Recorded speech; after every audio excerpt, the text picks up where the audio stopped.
Hello students, welcome to my channel biology with Deepti Jain. तो आज हम यहाँ पे डिस्कस करने जा रहे हैं बायोटेक्नोलॉजी का जो फर्स्ट चैप्टर है प्रिंसिपल एंड प्रोसेसेस का topic, processes of recombinant DNA technology. तो उसके प्रोसेस में हमने 9 स्टेप्स मैंने बताए थे। अपनी वीडियो का लिंक मैंने मेंशन करा हुआ है डिस्क्रिप्शन बॉक्स में, तो आप प्लीज वो वीडियो देख लीजिएगा। उसमें मैंने स्टेप्स मेंशन करे हैं और कुछ स्टेप्स मैंने उसमें एक्सप्लेन भी करे हुए हैं। तो टोटल 9 स्टेप हैं इस पूरे टेक्निक के, और उसमें से 3 स्टेप मैं लास्ट वीडियो में एक्सप्लेन कर चुकी हूँ। तो अब हम यहाँ पे 4th स्टेप लेते हैं, amplification of gene interest by the PCR. Amplification जो है, मतलब क्या हुआ एम्प्लीफिकेशन का, कि जो डीएनए है हमारे पास, जिसको डिजायर डीएनए है, जिसको कि हमें क्या करना है, हम आगे होस्ट में डालना है, जिसको फॉरेन डीएनए जो है, तो उसको हमें एम्पलीफाई करना होता है। एम्पलीफाई मतलब जिसको कि हमें उनकी नंबर ऑफ कॉपीज हमें इंक्रीज करनी होती है। तो वो किस मेथड के थ्रू करा जाता है? पीसीआर। ठीक, PCR stands for polymerase chain reaction. Polymerase chain reaction ये एक प्रोसेस है जिसके थ्रू क्या होता है, डीएनए को एम्पलीफाई करा जाता है। तो ये किसने फॉर्म करा था, किसने डेवलप करी थी ये रिएक्शन? कैरी मुलिस ने। कैरी मुलिस ने 1985 में इन्होंने जो है इसको दिया था, डेवलप करा था, और 1993 में इनको नोबेल प्राइज मिला था इस रिएक्शन की डिस्कवरी के लिए। तो एक्चुअल में पॉलीमरेज चेन रिएक्शन क्या है या एम्प्लीफिकेशन क्या है? इस प्रोसेस के थ्रू हम क्या करते हैं, डीएनए को, जो हमें जितना इंटरेस्ट की, जितनी जैसी सिंथेसिस, जिस फॉरेन डीएनए की रिक्वायरमेंट है, उस डीएनए को हम क्या करते हैं, मल्टीपल कॉपीज फॉर्म करते हैं। तो multiple copies of the gene और DNA of interest is synthesized by the PCR in vitro. In vitro मतलब लेबोरेटरी, नेचुरल नहीं, किसमें? विट्रो मतलब लेबोरेटरी में। लेबोरेटरी के अंदर जो हम डीएनए या डिजायर्ड जीन्स हैं हमारे पास, उन जीन्स को हमें एम्पलीफाई करना है। तो उसमें बिलियंस कॉपी जो है एक रिएक्शन में, एक साइकिल में इसकी कंप्लीट बन जाती है। तो जो एक एम्पलीफाई मतलब क्या हो गया, एम्पलीफायर मतलब क्या होता है कि जो किसी चीज को इंक्रीज कर रहा हो। तो इस पहले हमने फर्स्टली हम जो टेक्निक में स्टेप्स लेते हैं वो हमने क्या लिया था कि सिलेक्ट करा, आइसोलेट करा डीएनए को, उसको फिर रेस्ट्रिक्शन एंडोन्यूक्लियस से कट कराया। उसके बाद हमने जेल इलेक्ट्रोफोरेसिस के थ्रू उस फ्रेगमेंट को सेपरेट कराया। अब जो हमने फ्रेगमेंट लिया है उसको हमें क्या करना है, एम्पलीफाई करना है, उसको हमें बिलियन कॉपीज में कन्वर्ट करना है ताकि वो आगे यूज हो सके। ठीक है, तो इस पीसीआर के थ्रू हम क्या करते हैं, उसको एम्पलीफाई करते हैं। तो सबसे पहले इस पीसीआर के लिए रिक्वायरमेंट क्या होती है? तो रिक्वायरमेंट क्या है इसकी? रिक्वायरमेंट्स ऑफ पीसीआर क्या है? फर्स्ट रिक्वायरमेंट हो गई इसकी desired DNA, DNA template. First requirement क्या हो गई? DNA template. ठीक है, डीएनए टेम्पलेट क्या हो गया? जो हमारा क्या है, डबल स्टैंडर्ड डीएनए है, जिसकी की हमको जरूरत है, किसके लिए? एम्पलीफाई करने के लिए। तो ये क्या हो गया? Double standard DNA. ठीक, ये क्या हो गया? Double standard DNA that needs to be amplified, that needs to be amplified. अब हम इसमें सेकंड जो रिक्वायरमेंट रहेगी वो क्या रहेगी? इसकी सेकंड रिक्वायरमेंट है इसमें प्राइमर। ये जो स्टेप्स हैं या ये जो प्रोसेस हैं वो लगभग जो डीएनए रेप्लिकेशन होता है उसके ही प्रोसेस होते हैं इसके अंदर, और उसी की तरीके से डीएनए रेप्लिकेशन में भी हम प्राइमर का यूज करते हैं। तो इसी तरीके से पीसीआर के थ्रू भी हम क्या, पीसीआर में भी हम क्या कर रहे हैं, प्राइमर यूज कर रहे हैं, क्योंकि इसमें भी हमें डीएनए की मल्टीपल कॉपीज बनानी है। तो प्राइमर जो होता है वो एक स्मॉल केमिकली सिंथेसाइज्ड ऑलिगोन्यूक्लियोटाइड लिया जाता है, जिसमें कि 10 to 80 न्यूक्लियोटाइड प्रेजेंट होते हैं। ठीक है, केमिकली क्या लिया जाएगा? केमिकली ऑलिगोन्यूक्लियोटाइड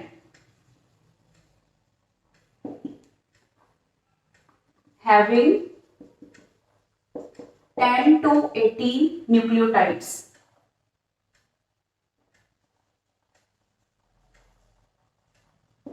ठीक है, कितने इसमें न्यूक्लियोटाइड्स होते हैं? लगभग 10 to 80। 10 to 18 न्यूक्लियोटाइड्स होंगे और ये क्या होगा, कॉम्प्लीमेंट्री होगा किसके, रीजन ऑफ टेम्पलेट डीएनए के, ठीक है, दैट आर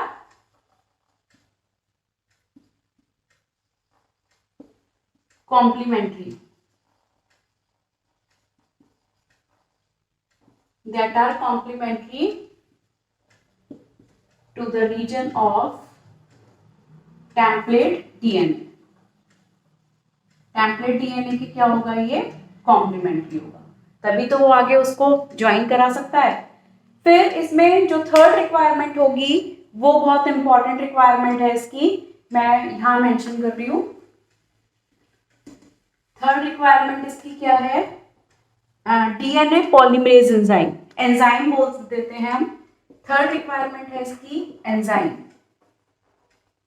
ठीक है, और वो एंजाइम क्या है, डीएनए पॉलीमरेज।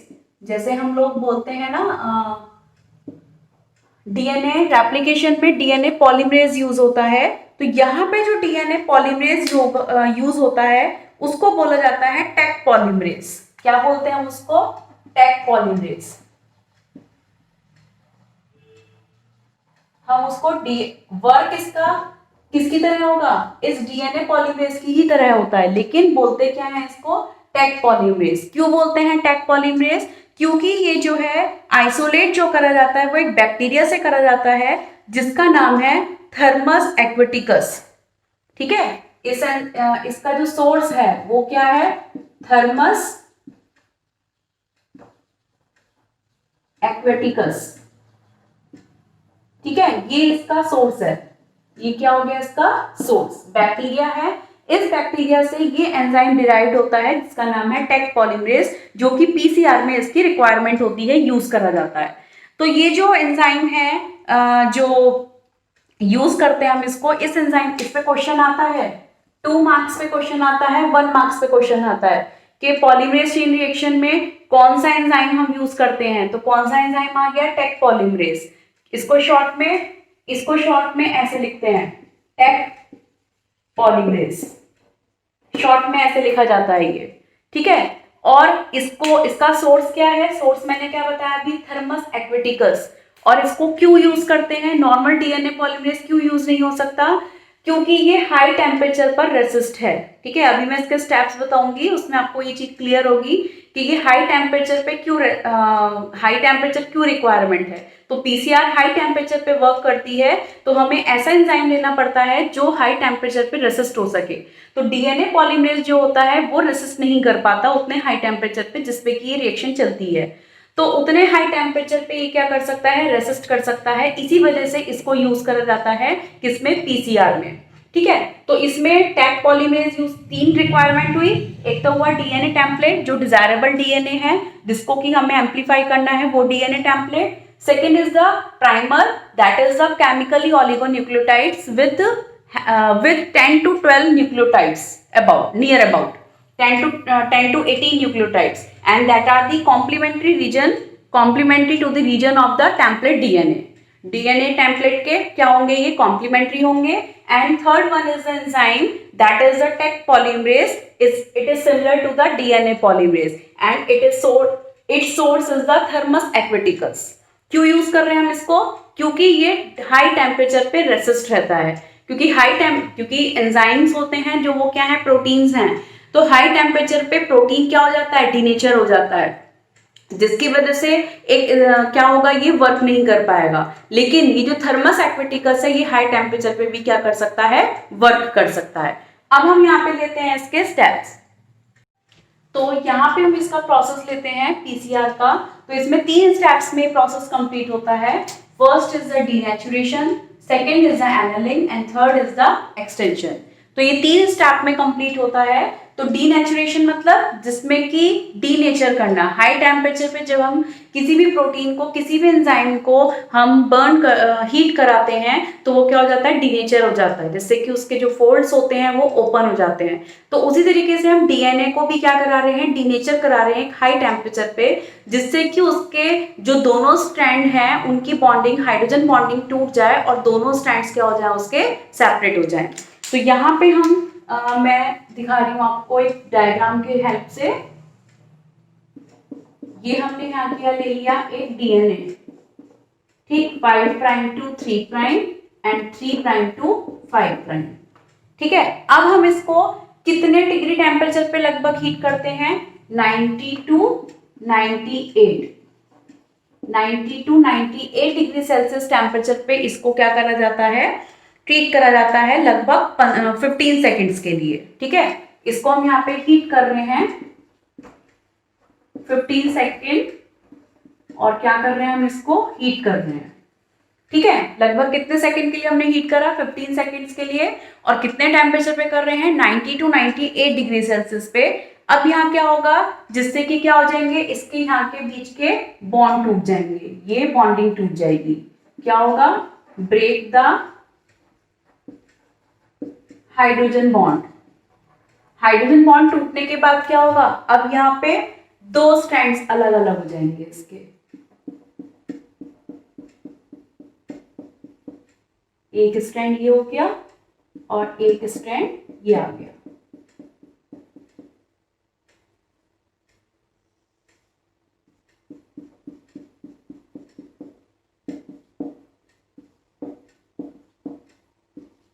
ठीक है, ये हुआ आपका कौन सा, ये स्ट्रैंड सेपरेट होगा इसके हाइड्रोजन बॉन्ड टूटने से। क्या प्रोसेस है ये, डीनेचुरेशन। ठीक है, तो डीनेचुरेशन में प्रोसेस क्या आया है, ये यहाँ पर डीनेचुरेशन। ठीक, फर्स्ट स्टेप हो गया ये। अब हम सेकेंड स्टेप क्या लेंगे, यहाँ पर सेकेंड स्टेप क्या है, एनेलिंग। तो सेकेंड स्टेप क्या आ गया यहाँ पर, एनेलिंग। तो एनेलिंग में क्या होता है कि यहाँ पर जो है एनेलिंग में क्या करेंगे, ये जो मैंने बताया था इसके रिक्वायरमेंट में क्या होता है, एनेलिंग मतलब पहले तो हो गया कूल डाउन करना। अब इसको 90 टू 98 डिग्री सेल्सियस है, कितने सेकंड के लिए देता हमने, 15। तो अब इसका टेम्परेचर हम कम कर देते हैं, तो टेम्परेचर इसका कम करने पर वो प्रोसेस क्या कहलाया, एनेलिंग।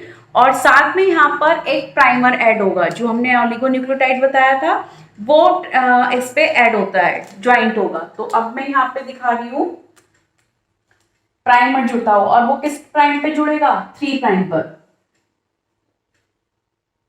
इस तरीके से। ठीक है, ये क्या हो गया, प्राइमर।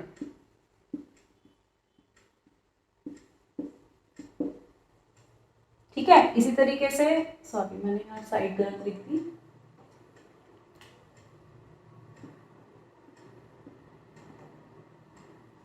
इसमें इधर की तरफ ऐड होगा, क्योंकि किस साइड ज्वाइंट होता है ये, 3 प्राइम पर। ठीक है, तो इधर ये 3 प्राइम पे ज्वाइंट हो गया, इधर 3 प्राइम पे ज्वाइंट हो गया। तो ये क्या प्रोसेस हो रहा है, annealing.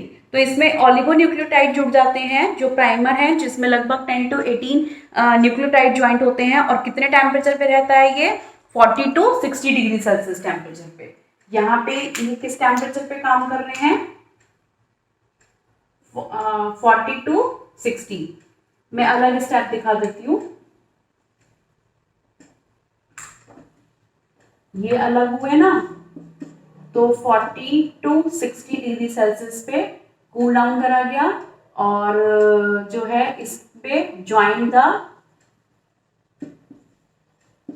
Primer at the 3 prime. ठीक, तो यहां पे इस तरीके से हम दिखाते हैं।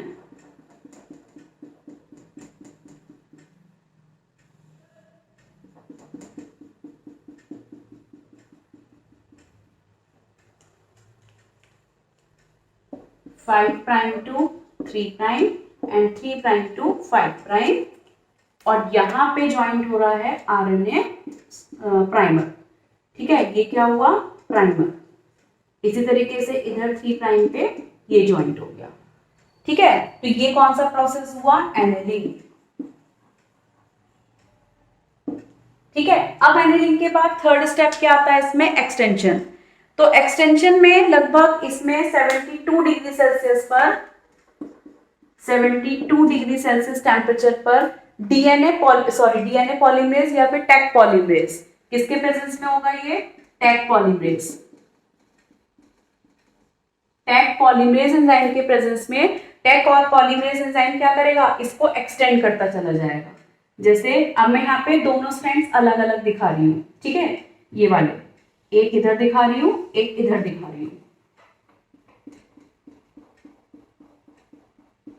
अब क्योंकि ये क्या होगा, एक्सटेंड होके जो प्राइमर जुड़ा है वो इसको एक्सटेंड करके क्या करता चला जाएगा, डबल स्टैंडर्ड में कन्वर्ट कर देगा, ठीक है। अब ये देखिए मैंने ये जो दिखाए थे प्राइमर, ये इस तरीके से इंक्रीज होते रहेंगे, इस तरीके से, ठीक है। ये देखिए एक्सटेंड होता जा रहा है, इसी तरीके से ये इस डायरेक्शन में जा रहा है, ये इस डायरेक्शन में जा रहा है और ये इस डायरेक्शन में, ऐसे, ठीक है। तो ये देखिए यहाँ से एक डीएनए से दो डीएनए बन रहे हैं और इस तरीके से लगभग एक साइकिल में हम लोग इसकी बिलियन कॉपीज फॉर्म कर सकते हैं। तो यहाँ पर ये कंप्लीटली पूरा इस तरीके से ये क्या हो जाएगा, पूरा कंप्लीट दो डीएनए का फॉर्मेशन हो जाएगा इस तरीके से। तो एक साइकिल में लगभग बिलियन कॉपी बन जाती है इसकी, ठीक है। तो ये हुआ इसका पीसीआर। तो फर्स्ट स्टेप हमने यहाँ पे डीनेचुरेशन लिया, यहाँ पे मैं स्टेप लिख देती हूँ, ये कौन सा स्टेप हुआ, एक्सटेंशन, ठीक है। ये वाला थर्ड स्टेप है और ये था सेकेंड स्टेप और ये था फर्स्ट स्टेप। तो डीनेचुरेशन में 90 और 98 डिग्री सेल्सियस टेम्परेचर पे हीट करा 15 सेकंड्स के लिए, जिससे कि उसके हाइड्रोजन बॉन्ड टूट गए और दो स्ट्रैंड्स में सेपरेट हो गए। अब इसका हमने टेम्परेचर कम करा 40 to 60 डिग्री सेल्सियस पर और इस पे प्राइमर ज्वाइंट हुआ, कौन सा, यहाँ पे प्राइमर 3 प्राइम पे ज्वाइंट हुआ। तो प्रोसेस क्या कहलाया, एनेलिंग। अब हमने फिर टेम्परेचर इंक्रीज करा कितना, 72 डिग्री सेल्सियस। यहाँ पे इतने टेम्परेचर पे डीएनए पॉलीमरेज वर्क नहीं कर सकता था, जिसकी वजह से यहाँ पे क्या यूज करा गया है, टेक पॉलीमरेज। और टेक पॉलीमरेज ने क्या करा, इसको एक्सटेंड करने का काम करा और कंप्लीटली डीएनए यहाँ पर क्या हो गया, फॉर्म्ड हो गया। तो इस तरीके से एक साइकिल में लगभग बिलियन कॉपीज का फॉर्मेशन हो जाता है। तो ये यहाँ पे इसका टेक्निक का जो रिकॉम्बिनेंट डीएनए टेक्नोलॉजी का जो स्टेप्स है 9 स्टेप, उसमें से 4th स्टेप है। तो इस सबसे हमने क्या करा, अब इसको एम्पलीफाइड कर लिया। इसका जो नेक्स्ट स्टेप है वो क्या है, लाइगेशन। यानी कि जो हमने एम्पलीफाई करी है कॉपीज इसको हम क्या करें, अब हमें इसको किस में इंसर्ट कराना है, होस्ट के अंदर इंसर्ट कराना है।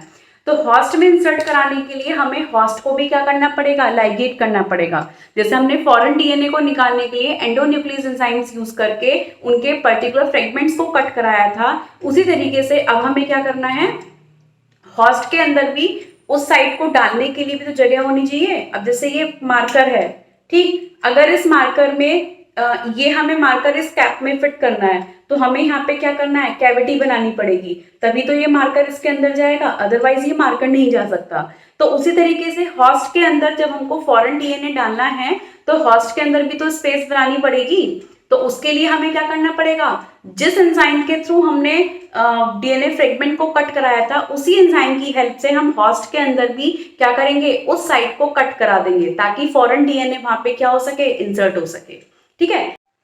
तो अब हम यहाँ पे मैं बता रही हूँ आपको कि सबसे पहले जो हमने एम्पलीफाइड डीएनए करा है, डीएनए को एम्पलीफाई कराया है, तो डीएनए एम्पलीफाई करने के बाद उसको हमें पहले वेक्टर के अंदर डालना पड़ेगा ताकि वो क्या बन सके, रिकॉम्बिनेंट डीएनए चेंज हो सके। तो हम क्या करेंगे, जिस न्यूक्लियस एंजाइम की हेल्प से, जो एंडोन्यूक्लियस एंजाइम हमने यूज करा था, ठीक है, एंडोन्यूक्लियस की हेल्प से जो हमने फॉरेन डीएनए निकाला था, उसी एंजाइम से वेक्टर में भी हम क्या करेंगे, स्पेस बनाएंगे, ठीक है, सेगमेंट कट करेंगे ताकि वो फॉरेन डीएनए किसके साथ आ सके, वेक्टर के साथ। तो क्या हो जाएगा यहाँ पर, फॉरेन डीएनए प्लस वेक्टर, किसको बना दिया इसने, रिकॉम्बिनेंट डीएनए को, ठीक है। भाई मैंने अभी क्या बताया था आपको कि मार्कर है, मार्कर में हमें इस कैप में इस मार्कर को डालना है, तो यानी कि वेक्टर के अंदर हमको फॉरेन डीएनए इंसर्ट कराना है, तो इस वेक्टर के अंदर भी तो जगह होनी चाहिए तभी तो वो अंदर जाएगा। उसी तरह से होस्ट के अंदर भी होनी चाहिए और वेक्टर के पास भी जगह होनी चाहिए। तो वेक्टर के अंदर हमको डीएनए को डालना है तो हमें वेक्टर के अंदर स्पेस बनाना पड़ेगा, और हमने स्पेस किसकी हेल्प से बनाया, एंजाइम्स की हेल्प से, रेस्ट्रिक्शन एंडोन्यूक्लियस की हेल्प से। और वही रेस्ट्रिक्शन एंडोन्यूक्लियस एंजाइम ने फॉरेन डीएनए को निकाला था। तो उस एंजाइम की हेल्प से हमने वेक्टर में स्पेस बनाया और वो डीएनए देखिए ऐसे इंसर्ट हो गया। अब ये क्या बन गया, पूरा रिकॉम्बिनेंट डीएनए। ये क्या था, वेक्टर कैप, और ये क्या था, फॉरेन डीएनए। तो फॉरेन डीएनए को जब हमने वेक्टर के अंदर डाल दिया तो क्या बन गया, रिकॉम्बिनेंट डीएनए। अब इस रिकॉम्बिनेंट डीएनए को हमको किसके अंदर इंसर्ट करना पड़ेगा, होस्ट सेल के अंदर। तो होस्ट सेल के अंदर इंसर्ट करने के लिए जो थे वो क्या है, डिफरेंट मेथड्स होते हैं जिसके थ्रू हम क्या कर सकते हैं उसको, कॉम्पिटेंट मेथड थे। मैंने कॉम्पिटेंट मेथड की वीडियो भी बनाई, वीडियो है वो, उसका डिस्क्रिप्शन बॉक्स में लिंक मेंशन है, तो आप वो देखिएगा। वो डिफरेंट प्रोसेस हैं, कॉम्पिटेंट प्रोसेस हैं, कॉम्पिटेंट मेथड हैं, उनके थ्रू हम क्या करेंगे, रिकॉम्बिनेंट डीएनए को होस्ट के अंदर क्या कर देंगे, इंसर्ट। ठीक है, तो इसके आगे के स्टेप मैं नेक्स्ट वीडियो में लेकर आऊंगी आपके लिए। और जो पीसीआर है, पॉलीमरेज चेन रिएक्शन, बहुत इंपॉर्टेंट है, उस पे 5 नंबर का क्वेश्चन पूरा पुटअप होता है और फिर डायग्राम एक्सप्लेनेशन आ जाता है या फिर डायग्राम्स आ जाते हैं बने हुए, तो उसमें हमको उस पर बेस्ड क्वेश्चंस आ जाते हैं। तो इसलिए वो बहुत इंपॉर्टेंट टॉपिक है और 2 मार्क्स में, 1 मार्क्स में, कॉम्पिटिशन एग्जाम्स के व्यू से भी बहुत ज्यादा इंपॉर्टेंट है। तो प्लीज मेरा चैनल सब्सक्राइब करिए। अगर आपको मेरी वीडियो पसंद आ रही है, समझ में आ रहा है आपको टॉपिक, तो सब्सक्राइब करिए जल्दी से और इसी तरह से मेरे को सपोर्ट करते रहिए। मैं आगे जल्दी ही आपके पास एक नेक्स्ट वीडियो के साथ आती हूँ। नमस्ते।